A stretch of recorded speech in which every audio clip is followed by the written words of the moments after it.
On this episode of Midwest Outdoor Chasers, we hang up our rods and reels and trade them for bows as we embark on the back channels and inlets of the Missouri River in search of invasive carp species. Luke and I are joined today with my dad, Rich.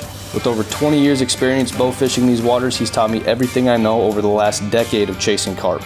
We took full advantage of what few days we've had of higher water levels and managed to get back into pockets of the river that normally sit in mere inches of water, now filled with 2 to 3 feet. Just enough for species of all kinds to gorge themselves on vegetation and provide cover from the main channel. Battling low river levels the past few seasons and the ever-increasing presence of silver carp, fishing our honey holes has been harder and harder. But giants of a different kind still lurk here.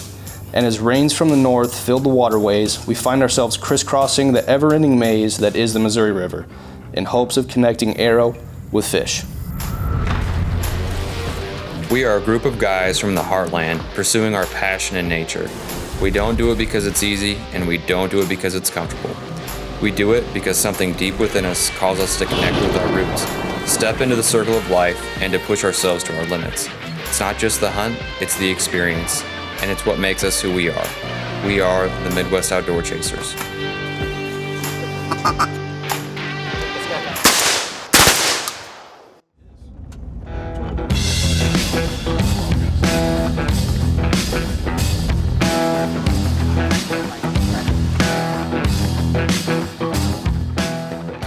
Well, someone used my bow and done stole my arrow. I did not use your bow. But you stole my arrow. I cannot deny. I'll do this. That was a good arrow too.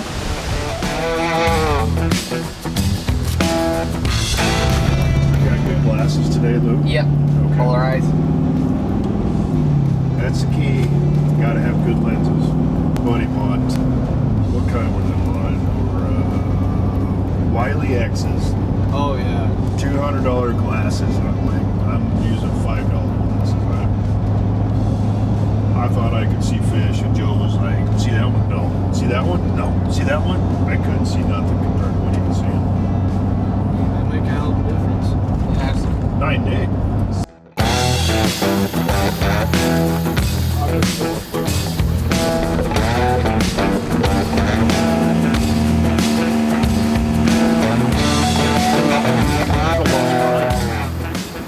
Get it wet.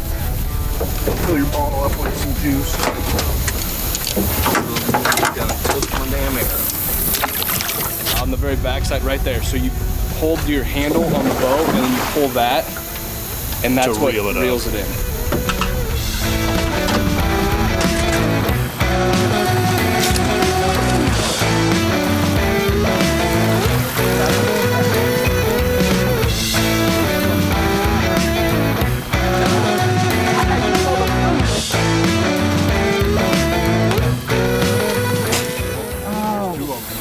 I had a hell of a lot better luck on that side, I'll tell you. Did you? Yeah. Be good on the way back. Oh, okay.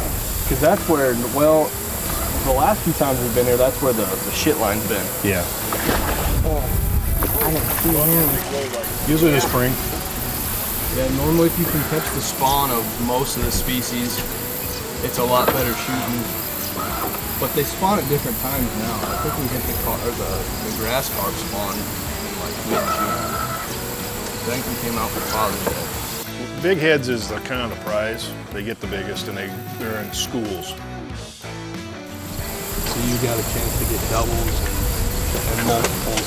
So they just come up and there's just like a head of 20 mouths that come out. Big heads look a lot like the silvers, but they have a bigger mouth. Oh, their eyes sit a little bit lower on their head, and their mouth is considerably bigger. You see them coming through the water, they look like a whale coming through.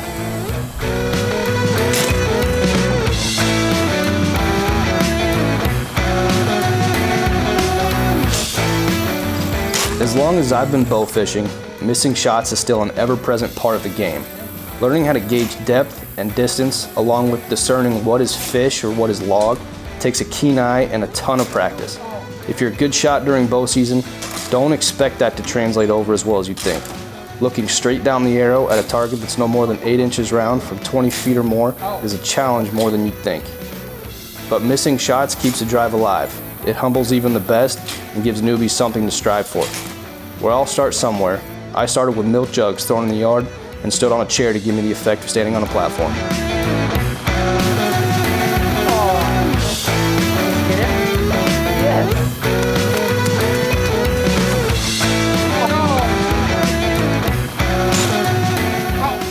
So we consider that a miss?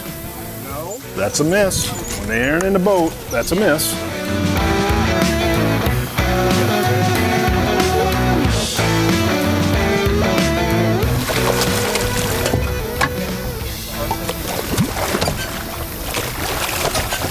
Oh my, that is a nice one. He's 20 pounder, a little better. Oh, yes!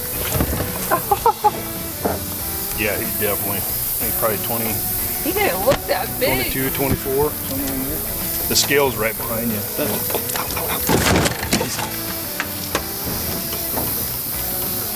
65, 70. 24. 24. Nice fish, son. Nice big. That is how you would totally You know it. redeem yourself. Wow. But I think that other one was bigger.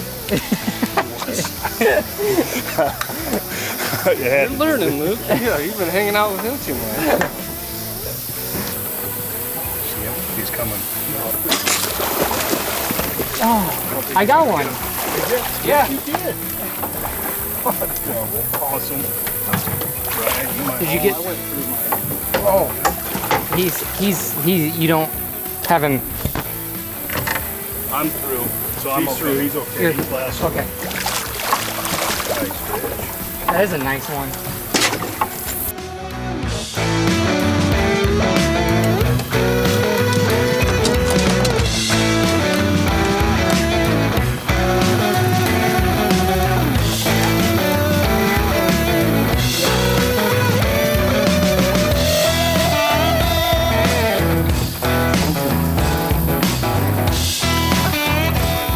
So we just got done bow fishing on the Missouri.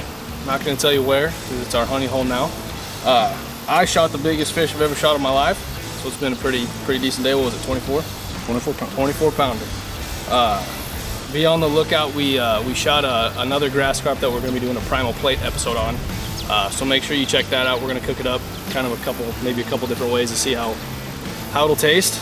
And we also have some new hats that have just dropped and some decals, so be on the lookout for that. Primal plate should be out here not too long. Yeah. Like and subscribe. Thanks, guys.